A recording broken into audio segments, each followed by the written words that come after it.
नमस्कार, मैं हूं आपका होस्ट गिरीश और आप सुन रहे हैं एक ऐसी कहानी जो आपको होली की रात में घर से अकेले निकलने पर दोबारा सोचने पर मजबूर कर देगी।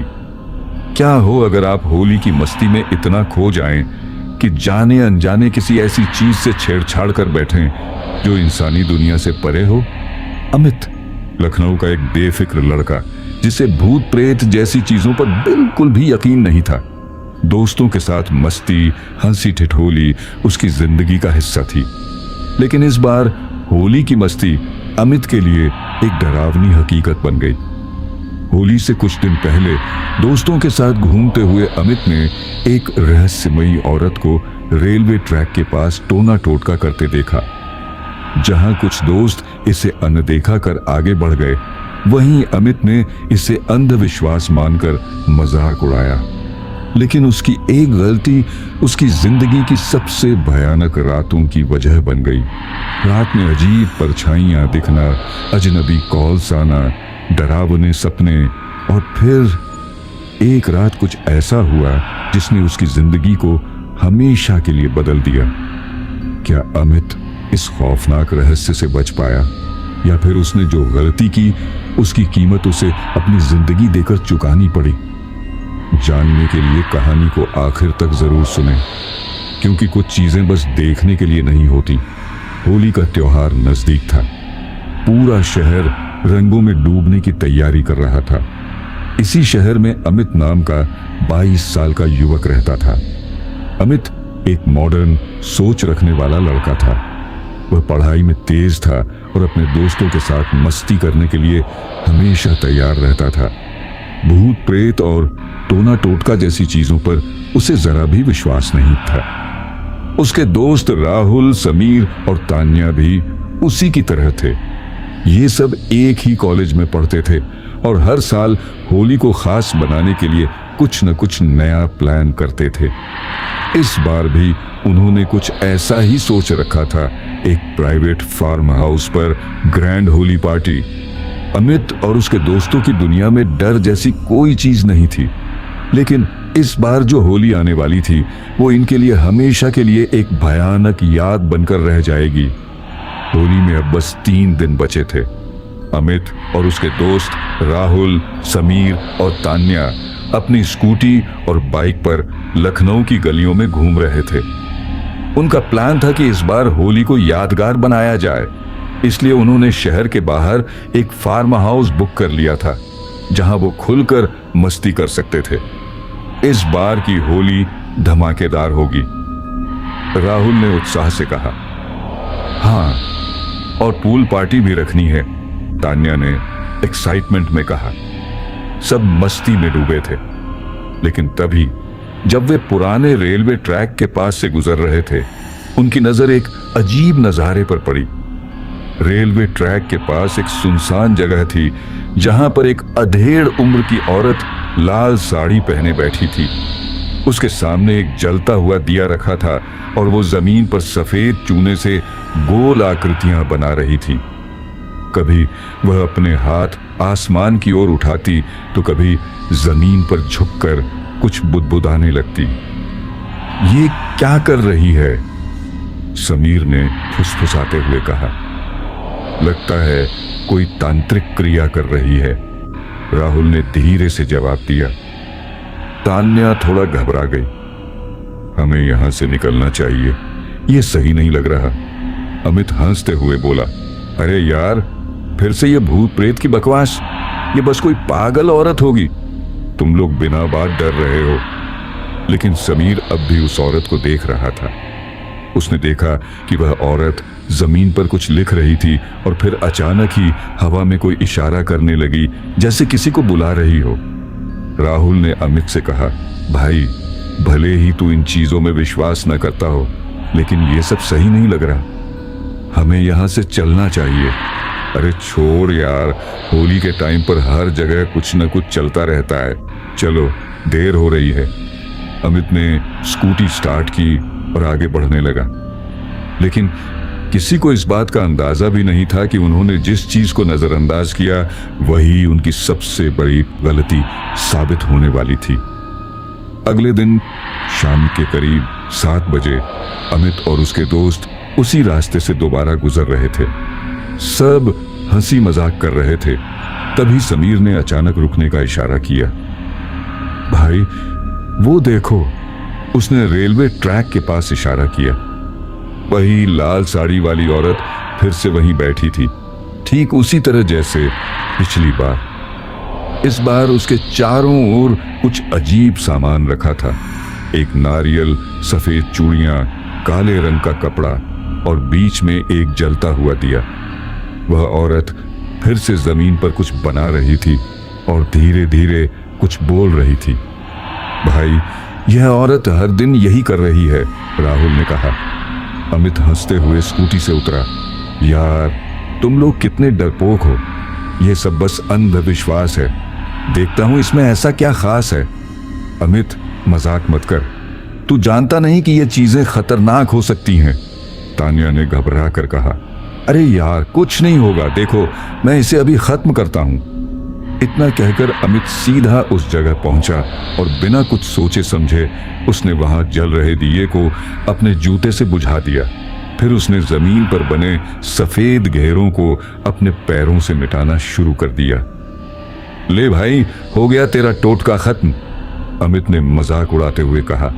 राहुल, समीर और तान्या एकदम से पीछे हट गए। अचानक वहां एक अजीब सी सिहरन दौड़ गई।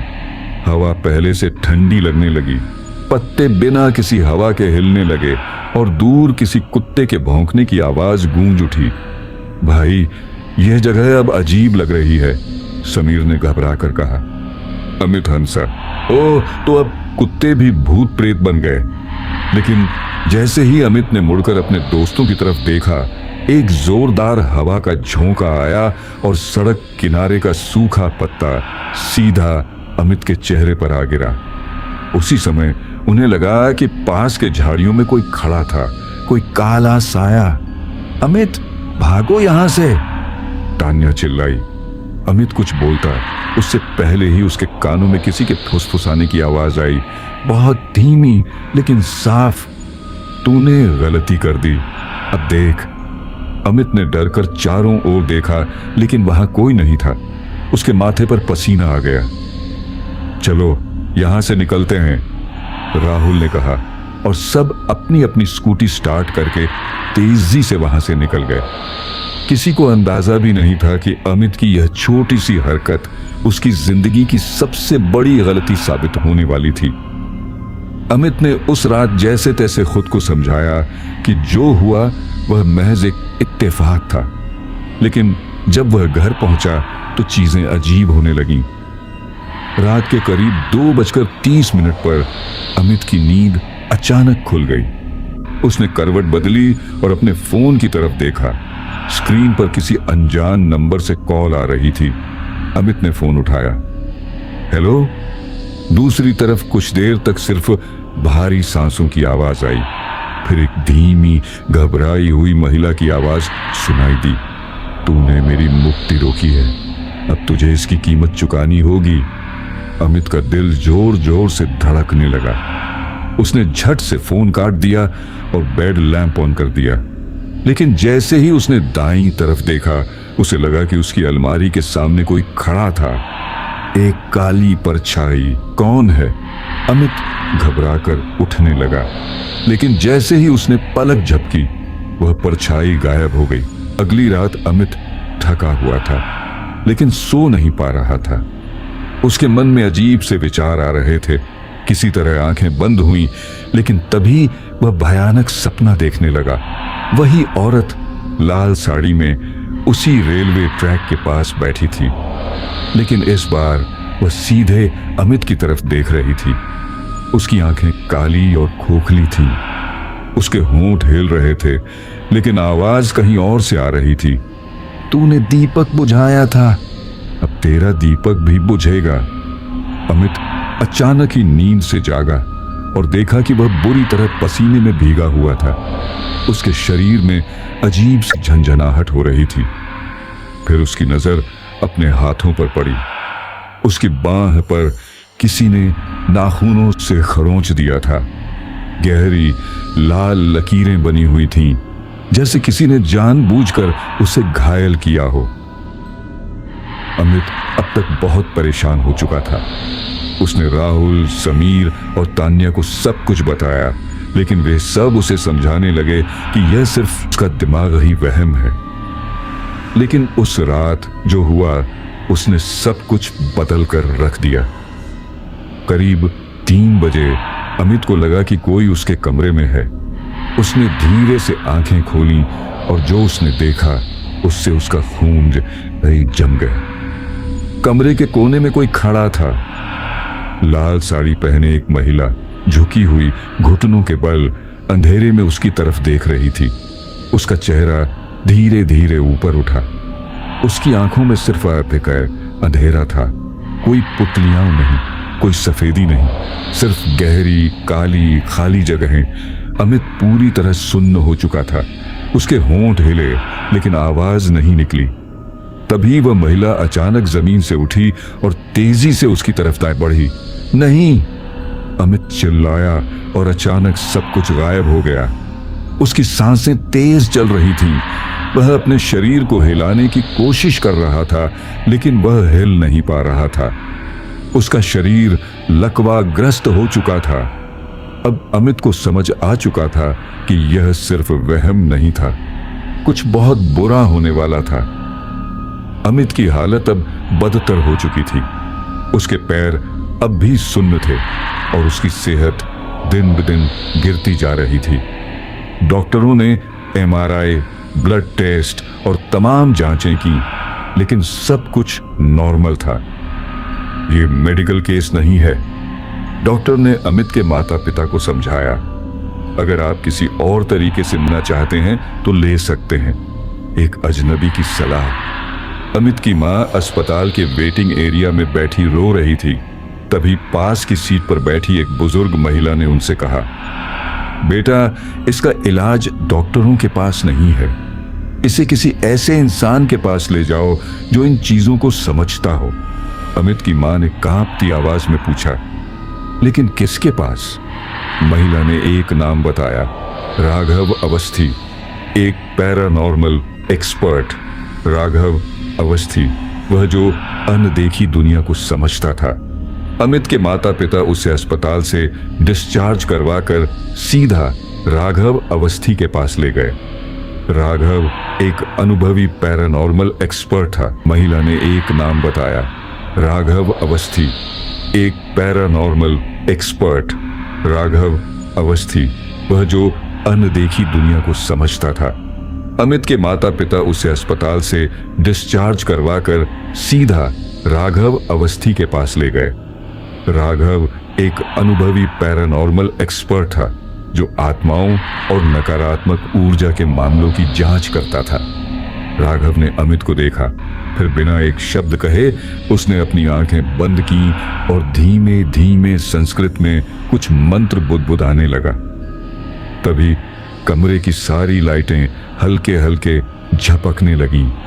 हवा में अजीब सी ठंडक भर गई और तभी अमित की गर्दन खुद ब खुद एक तरफ मुड़ने लगी। ये यहाँ है, राघव ने गहरी आवाज में कहा। अमित की मां रोते हुए बोली, कौन पंडित जी जो इसे मारना चाहती है? सच्चाई का खुलासा। राघव ने एक कागज पर लाल स्याही से कुछ अक्षर लिखे और उसे अमित के माथे पर रखा। अमित की आंखें अचानक ऊपर की तरफ घूम गईं। उसके होंठ कांपने लगे और उसकी आवाज बदल गई। अब वह एक महिला की भारी गूंजती हुई आवाज में बोल रहा था, मैं मुक्त होने वाली थी, लेकिन इसने मेरा दीपक बुझा दिया। अब यह भी नहीं बचेगा। अमित की मां चीख पड़ी। समीर, राहुल और तान्या जो वहां मौजूद थे डर से सिहर गए। कौन है तू? राघव ने सख्त आवाज में पूछा।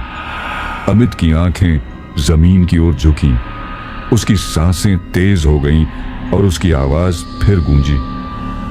मेरा नाम आरती था।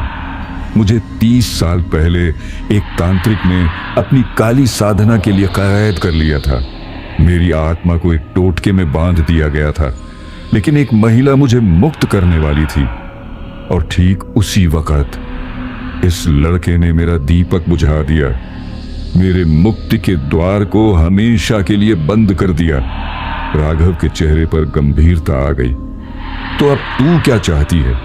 इसे भी वही दर्द मिलेगा जो मुझे मिला, यह भी भटकेगा जब तक यह मर नहीं जाता। इतना कहते ही अमित जोर से चिल्लाया और एक झटके में बेहोश हो गया। अमित की मां ने रोते हुए राघव के पैरों में गिरकर कहा, बाबा, मेरे बेटे को बचा लीजिए। राघव ने गहरी सांस ली और कहा, इसका एक ही उपाय है, इसे वहीं ले जाना होगा जहां से यह सब शुरू हुआ था। हमें इसे उसी चौराहे पर वापस ले जाना होगा और होलिका दहन से पहले इसकी आत्मा का शुद्धिकरण करना होगा, वरना यह लड़का नहीं बचेगा। अब सबकी आंखों में सिर्फ डर था और वक्त तेजी से खत्म हो रहा था।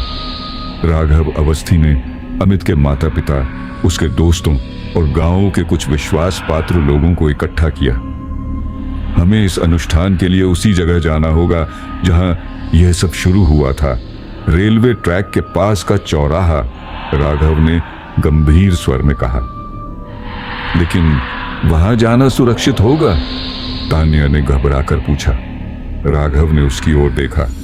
अगर हम नहीं गए तो अमित की आत्मा भी जल्द ही भटकने लगेगी। चौराहे पर पहुंचने के बाद रात के करीब 11 बजे सब लोग वहां पहुंचे। चारों ओर अजीब सी नीरवता थी। ठंडी हवा के झोंके शरीर में एक अजीब सिहरन पैदा कर रहे थे। राघव ने पहले ही कुछ खास चीजें मंगवा ली थीं, गंगा जल, सरसों के दाने, हवन सामग्री और एक विशेष लाल धागा। यहां एक छोटी होलिका बनाई जाएगी और अमित को इसके चारों ओर बैठकर विशेष मंत्रों का जाप करना होगा। राघव ने कहा। अमित अब भी बहुत कमजोर था, लेकिन उसके अंदर जो बची खुची ताकत थी, उसी के सहारे वह चौराहे के बीचों बीच बैठ गया। राघव ने मंत्रोच्चारण शुरू किया। एयूएम क्रीं काली कालिका नमः आत्मा रामम मुक्ति दानम स्वाहा। अचानक चौराहे के चारों ओर अजीब सी सरसराहट होने लगी। जैसे ही मंत्रों का उच्चारण तेज हुआ, हवा और ज्यादा ठंडी हो गई। पास के पेड़ जोर जोर से हिलने लगे और वहां खड़े सभी लोगों को ऐसा महसूस हुआ जैसे उनके कानों में कोई फुसफुसा रहा हो। तभी होली की जलती हुई लकड़ियों से एक तेज चीखने की आवाज आई। अमित की आंखें ऊपर उठी। उसके चेहरे पर डर की लकीरें साफ दिख रही थीं। और फिर, तूने मेरा दीपक बुझाया था, अब तुझे कोई नहीं बचा सकता। वही महिला लाल साड़ी में काले धुएं में से प्रकट हुई। उसकी आंखें अब पूरी तरह जलती हुई राख जैसी दिख रही थीं। तूने मेरी मुक्ति रोकी, अब मैं तुझे भी रोकूंगी। अमित एकदम से कांपने लगा। उसके शरीर में अजीब सा कंपन हो रहा था। राघव ने जल्दी से गंगा जल छिड़का और सरसों के दाने चारों ओर फेंके। आत्मा जोर से चीखी, जैसे उसे कुछ जलने का एहसास हो रहा हो। अमित, जल्दी से मंत्र दोहराओ, राघव ने चिल्लाकर कहा। अमित ने कांपती आवाज में मंत्र बोलना शुरू किया। क्रीं काली कालिका नमः आत्मा रामम मुक्तिदानम स्वाहा। जैसे ही उसने मंत्र दोहराया, होली की आग और तेज भड़कने लगी। आत्मा गुस्से से चीखी। नहीं!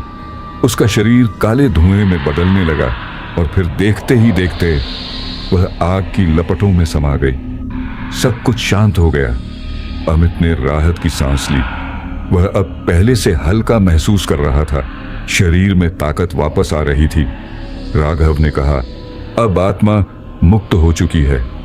अमित के माता पिता की आंखों में आंसू थे। उन्होंने हाथ जोड़कर राघव को धन्यवाद दिया। लेकिन जैसे ही सब घर लौटने लगे, तान्या ने देखा कि अमित के गले पर एक जले हुए हाथ का निशान था, जैसे किसी ने वहां अपनी जलती हुई हथेली रख दी हो। अमित ने अचरज से राघव की ओर देखा।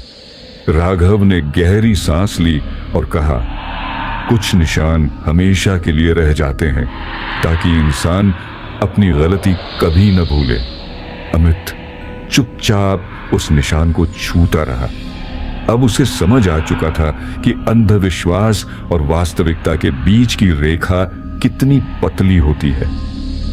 कुछ चीजों से छेड़छाड़ करना हमेशा महंगा पड़ता है। अमित की जिंदगी अब धीरे धीरे वापस पटरी पर आ रही थी। उसका शरीर अब पूरी तरह ठीक हो चुका था, लेकिन गले पर जले हुए हाथ का निशान अब भी था। हर बार जब वह आईने में खुद को देखता, वह निशान उसे याद दिलाता कि कैसे उसने मजाक में एक ऐसी चीज से छेड़छाड़ कर ली थी जिसका परिणाम कितना भयावह हो सकता था। उस दिन के बाद अमित ने कभी भी किसी रहस्यमयी चीज को हल्के में नहीं लिया। वह अब भी विज्ञान और तर्क को मानता था, लेकिन उसने यह समझ लिया था कि दुनिया में बहुत कुछ ऐसा भी है जिसे इंसान पूरी तरह से नहीं समझ सकता। सबसे बड़ा डर इंसान का अपना अहंकार होता है। अगर नकारात्मक शक्तियां न भी हों, तब भी ऐसी चीजों से दूर रहना ही समझदारी है, क्योंकि जो दिखता है जरूरी नहीं कि वही सच हो, और जो सच है उसे हर कोई देख नहीं सकता। रहस्यमयी चीजों से छेड़छाड़ करने से बेहतर है उनसे दूर रहना। तो ये थी आज की खौफनाक कहानी। अमित की एक छोटी सी गलती उसे कितनी भारी पड़ी, ये आपने खुद सुना। इस कहानी से हमें एक सीख मिलती है। कुछ चीजों से छेड़छाड़ करना सिर्फ मजाक नहीं होता, कभी कभी ये आपके लिए सबसे बड़ा खतरा बन सकता है।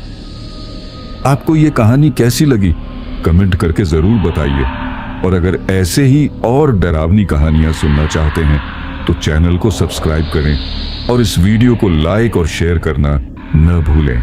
मैं हूं आपका होस्ट गिरीश। मिलते हैं अगली डरावनी कहानी के साथ। तब तक के लिए सावधान रहिए, सुरक्षित रहिए, और याद रखिए, हर रहस्य को छेड़ना जरूरी नहीं होता।